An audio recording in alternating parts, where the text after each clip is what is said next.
debating full emotion the West should take in more refugees. We have Maggie Lavoie. She works for Learning Leaders. She's an aspiring Pokemon trainer and dog whisperer who thoroughly despises mansplainers and most birds. Round of applause for Maggie.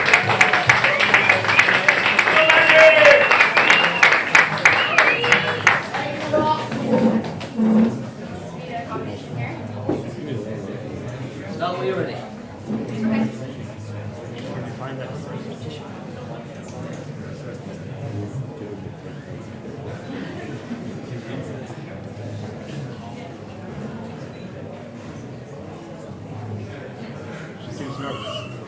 Okay. Everyone ready? We wait. Alright, time starts now. Alright, I want to remind you all, first things first, that absolutely no human being is illegal. Human beings can be a lot of things. Human beings can be a Democrat or Republican. They can be selfish. They can be hardworking. They can be wealthy. They can be a lot of things, but they absolutely cannot be illegal. Now that leads me to my first argument, which is a moral argument about the lottery of birth, okay? The life status of an immigrant is not chosen, it is not earned, it is absolutely not deserved. Actually, it is the result of a birth lottery, which is totally arbitrary and no one has any choice in it. What that means is if you're sitting in this audience, chances are you're lucky that you're not one of the 40 million displaced people who has to exist between borders, who is neither here nor there, who lives in conditions of economic violence and physical violence every single day, who lives and is scared of their life.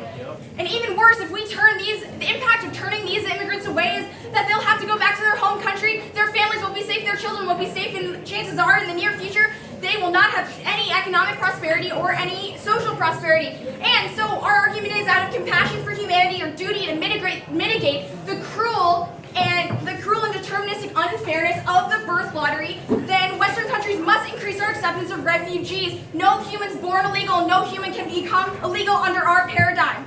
Now, this is the first layer of our argument. It's a moral argument, which means that the opposition's gonna try to address the feasibility, but let me preempt that by saying that they might say that it's not economically feasible, that Western economies don't have the dimension and don't have the capacity to take on more refugees, but actually almost all economic studies and economists say that this is actually not true, that the reverse is true. Two things on this. The first is a 2015 study conducted in the US found that refugees produce $5,400 in surplus more than they take back, and they're 16% less likely to receive welfare or anything from the state. Our second thing on this is, according to a study done by University College of London in the UK, refugees who came into the country between 2000 and 2012 had a net £5 billion in taxpayer dollars alone. That's £5 billion more than they were taking from the system. Now, the opposition is also probably going to bring up arguments about terrorism and about how we can't just open our borders and let anyone in. And I have a statistic for you. According to an Oxford study, you have a 0.00003% chance of ever getting attacked or ever being the victim of a terrorist attack from a foreign-born person. Which leads me to my third contention, which is, if you want to stop terrorism, then you should also stop participating in it. The reason why, my last contention is colonialism, or what we should actually call as Western terrorism, that's kindly been rebranded as democracy or capitalism or whatever to obfuscate the actual meaning of it, is the reason that all of these refugee crises actually exist in the first place. There are now more refugees than any other time since World War II, with the advent of war on terror. Whatever the US and its imperial allies have intervened, whether it's direct military action, proxy wars, economic sabotage, coup, or anything in the name of democracy, the war on terror, or the responsibility to protect, has led to the death and despair of millions and millions, tens of millions of people all around the world. And these people are called refugees.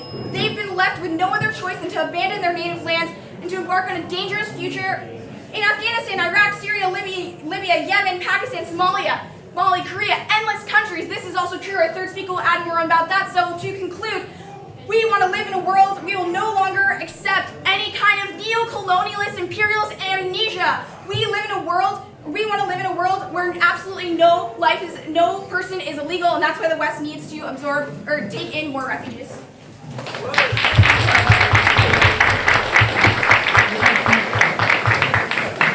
Thank you, Maggie. And first up, arguing against the motion, the West should take in more refugees, we have Dylan Lubbock. Dylan is a British citizen who falls into the category of classic liberal, but also disenfranchised liberal.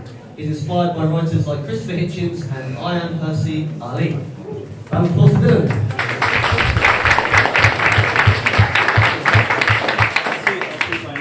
Can everybody hear me? Yeah, that's cool. All right. No. All right.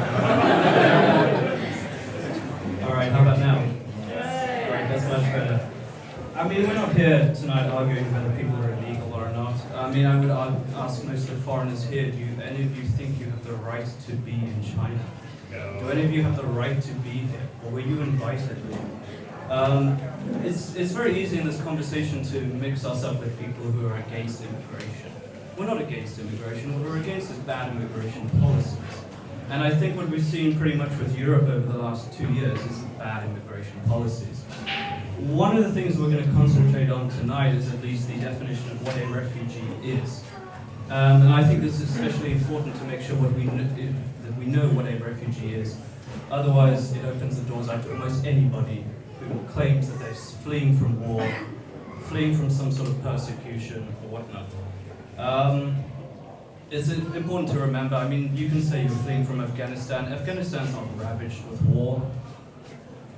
Iraq is not ravaged with war. The entire continent is not ravaged with war. There are safe places for people to go. What we're going to argue tonight, at least, is don't encourage people to make these dangerous trips across the continent where they could drown. Instead, let's focus on keeping people in their country, keeping people in the countries that they love, helping them to rebuild their countries, helping them to return to the places that they grew up in and the places that they loved. What we're going to see tonight, or what we've already seen, is that this is a very emotive argument for many people.